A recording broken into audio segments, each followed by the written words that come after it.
Old monkeys never learn new tactics.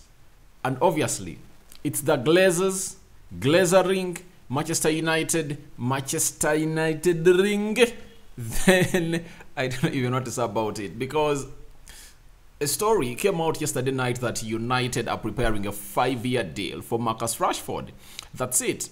So it really beat me by far that how can you really start to negotiate with Marcus Rashford? Because when you look at what we are having at Manchester United, it's really surprising that a player like Diego Dalot is left with just months for his contract to end, and they are not taking him as a priority. Is this a confirmation to what Eric Best said, that the club favors English players a lot? That and more into the conversation you're going to have onto this channel, which goes by names of United Matters channel. Match day today, we are playing a side which goes by the names of Real Sociedad at Old Trafford. The game is happening at 22 hours, and obviously at 21 hours we'll be live with the confirmed team news and really breaking each and everything down. But Erisken has come out and got hailed by the former United legend, that is Paul Scholes, who was one of the best midfielders in the world by the time he played. And then Ten Hag has come in and really said certain things as far as this game of football is concerned, that you're going to play against a side which goes by the names of Real Sociedad. Rock and David is my name. Smash the like button, comment and share. If at all you're watching us for the very first time, endeavor to subscribe to this channel so as not to miss out on stories that we do upload in here on a day. Remember, this month our target is to hit 9,000 subscribers. 9,000 subscribers. We are less by how many? 700? Yeah, I think we are less by 700. So guys, if at all you've not yet subscribed, endeavor to subscribe to this channel so as not to miss out on stories that we do upload in here on a daily. Let's get into this. Rashford and Manchester United, as you see there, are really prepared to open talks. United are ready to open talks with Marcus Rashford over a new contract after his sparkling start to the new season. So this is why I'm telling you that the Glazers are glazering, and the Richard Arnold are Arnolding. They are Richarding for you. That's I can confirm it, because to me, Rashford needs to do much more for him to be offered a new contract. That's it. That's it.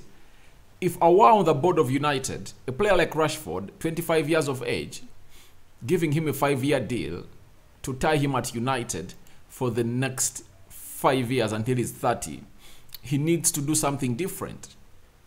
Scoring in those goals, it's really great, but consistency has to be called for. It has to be called for. Look at Mohamed Salah at Liverpool. When he was in need of a new contract at Liverpool, and maybe he wanted other teams to really get him and really pay him the amount of money he wanted, he really put up a performance that he has never put up in his entire life. To an extent that he was in a contention of the best player in the world last season. You know that very well. But see, after giving him a new contract, he dipped in form.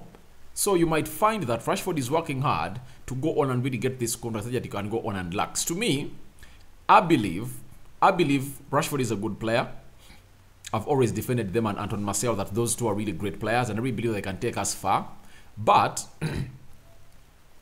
United offering deals to players who are underperforming, they really have a very good record on that. The track record is really clear. Paul Pogba, United was going to give him a new. They had put a contract on the table, but what annoyed Pogba was that they were only adding £10,000 onto his new contract, and that is £300,000 because I was earning 290. That's why he left. And when Ten Hag came in through, they asked him, "Do you want to talk to Paul Pogba?" He said no, let him leave, because he knew that he was going to bring in Christian Eriksen, and obviously he said let him go. But for Rashford, I know what United is built at. United was built at the core of English players, and Ten Hag is going to go ahead and really convince the board to give him the contract, however much the board had already made a decision, because he has phased out the most English players in his team, because they've been playing in the back four: Aaron Wan-Bissaka, Harry Maguire and Luke Shaw. He has replaced Aaron Wan-Bissaka with Diego Dalot, Harry Maguire with Rafael Varane, and Luke Shaw with Malacia. Those three are out, and I don't see them coming back into the starting 11 of Manchester United on merit, unless otherwise the players get an injury that are really playing in those positions as first starters. Now, he's only left with Jadon Sancho, Marcus Rashford. Those are the only two English players he's left in his starting 11. So I don't see him coming out and not starting them, according to me. He's going to start them. He's going to start them, and obviously he has to fight to see to it that he remains with that British core of players. That's why Rashford is going to get this contract. But if I thought it was not that, I believe there is a lot of potential in Garnacho, and I don't believe that in the next 2 years, if Garnacho is here, Rashford will still have a position at Manchester United, especially in the starting position, because Garnacho is better, is by far better than Rashford. The best aspect Rashford has that is trading all over, it's his pace. That's it.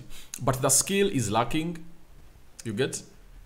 He's not that kind of player you look at and say, oh, he has a lot attached to his talent.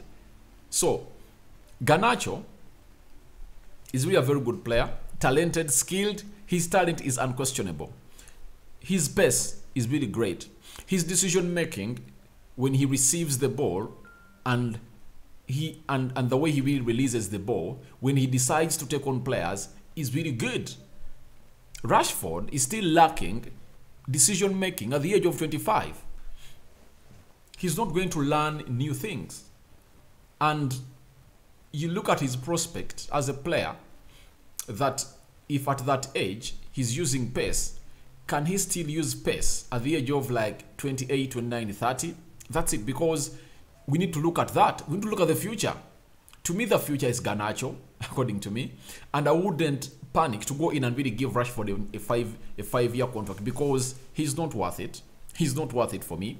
Amidst everything happening at United, he's not worth it, because I believe even if he plays his contract down, I think there are very many other players that are English that we can go in for and replace Rashford. Coming in from the academy shouldn't be a reason that one will say he's coming from the academy, graduate, very much successful. But we sold one of the prospects from the academy, that is James Garner, at £9 million. If we cared so much about the academy, then that player would have been here, because he's going to be one of the best midfielders in Europe. Trust me, you wait. Just give it a time. You're going to see him really thrive. I'm talking about James Garner. Now, after the action on James Garner, no one can come here and you front the academy staff. Don't front it in here for you. So I don't want to say that as a reason. So, I can go in for Gordon. Is it James Gordon of Everton? Because he has a lot to his game than Rashford. He has a lot to his game than Rashford. So, Rashford, apart from pace, what else does he give you? No. So, to me, I really believe that Rashford shouldn't have been given a new contract. However much they're talking about it, 5-year contract, and I know he's going to request for like £300,000 a week. Something I believe, to me, Rashford is not worth £300,000 a week. He's not. I don't know what you guys think about it, but obviously, he is not worth that amount of money. Then, Ten Hag, remember today we are playing a game against Rio Sociedad. He has really come out and told us the following on this game you're going to play against Rio Sociedad. He told us that on tonight's importance is said huge because, as you said, it's the first game in the group stage. We want to win every game, and in the group stage, we have to get into the top 2 positions to get to the next stages. So the first win is really important. Obviously, the first win is important, and I expect changes.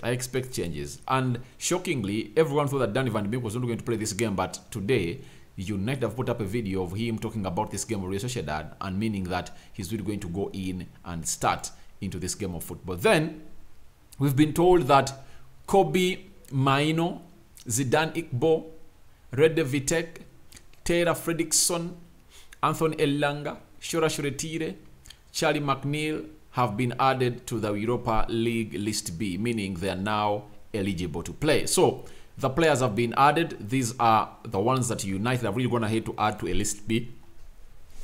Remember, the first list has already been submitted in there for you. That has the likes of Rashford, Antoine Martial, Ronaldo, Casemiro, Anthony, and very many others. This is the list B, submitted in UEFA to go in and be part of the team. So to me, I expect Zidane Iqbo today. Zidane Iqbo might make a shock in there for you to play for United. So let's wait and see what's going to happen in there for you. But guys, today it's Bruno Fernandes's birthday, and he has made 28 years of age, and it will be very great if at all he scores on his birthday. But I don't see him starting because I believe Donny van Beek is going to play into that position at Manchester United. Now, Paul Scholes, as we talk about Bruno's birthday, Paul Scholes has really come out and said lots of things about Bruno Fernandes and the man who goes by the names of Erisken Christian. He has said, you see Bruno, who is so clever to get in those spaces behind the midfield and in front of the back four, but you need someone to find him, and Erisken has certainly got that. For a 10 like Bruno to have any kind of influence on the football game, then they need a midfielder. They need a midfield player of Erisken's quality.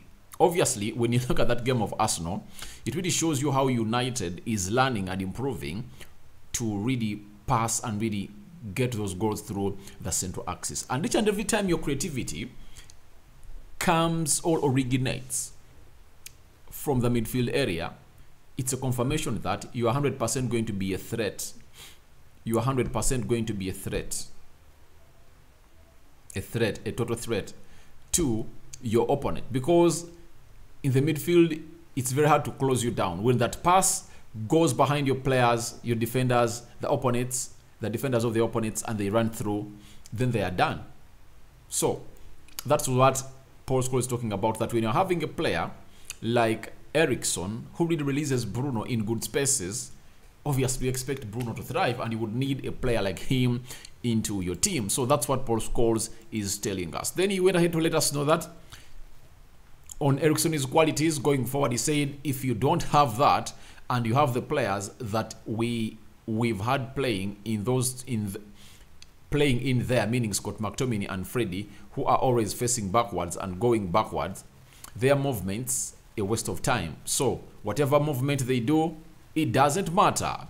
So United is really playing better because we are having a player who can get that ball from the back four and then create something out of nothing. That is Erisken, and that's what we call the midfield linking with the attack.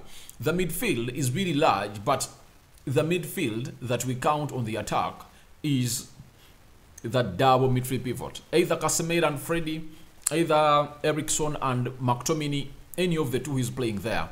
That is the midfield when you are attacking. When the offensive is really so much accurate, when the midfield is really great and connecting so much to the attack. That's what Scholes is talking about. When you're having Freddie and Scott McTominay, they don't connect the midfield to the attack a lot. But with Erisken, you'll expect such connections in very many different areas of the pitch.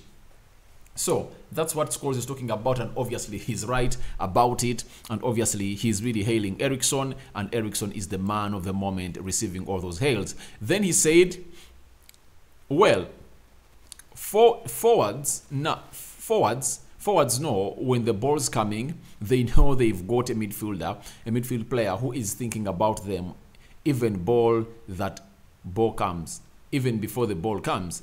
They know he's watching, he's looking at all time. Then he continued to say he's always scanning the pitch, and he's only thinking about going forward. I can't tell you how important that is as a number 10. So obviously the number 10, talking about Bruno, you expect a player like Bruno to thrive a lot when Erisken is playing behind him, because Erisken is getting him all that as a player. So to me, there is a system. I've seen someone in the comment section also really going ahead to read my mind. I hope he read my mind well. Can't waiting to see the midfield of Casemiro, Bruno, and Erisken. All Erisken, Donny van Beek, and Casemiro. and Erisken, Casemiro, and Danny Van Beek. I can't wait to see that midfield play for United, because I know it has lots of things attached to it, and you're going to enjoy it. And when a man scans like Erisken and is having a player like Danny Van Beek ahead of him, I believe a lot of magic can happen. However much Bruno is putting in that effort, I'm waiting to see how Danny Van Beek is going to be playing, because I know he has better attributes of a number 10 more than Bruno. Because Bruno complicates the game. That's why you see him going for very many horrible Hollywood passes. Almost 90% of those don't really come in through. That's why you saw him telling Rashford that I've always told him that, please, I'm going to try a lot to really release you, but don't complain. Out of the 10, if at all I get you like 2 or 3 through passes, if I get you like 3 through passes out of the 10, then utilize those and really capitalize and score. But I don't believe in that, because Kevin De Bruyne is not that kind of player. You see, every time Bruno does that, like releasing a play, it looks like he's forcing himself to do it. Like it's not coming out of, it's not natural. That's the problem. But for a man like Danny Van Beek, playing into that position, to me, I believe he has lots of minerals that are required to go on and play to that position than a man who goes by names of Bruno Fernandes. And I know at one time things are going to be hard for Erik ten Hag to go in and really choose who is going to start, because Donny is good. And secondly, he's not known for really driving that ball in long distances. Donny is good at passing. And I know he can release forwards more often. And that one-touch football, it's just part of Donny Van Beek.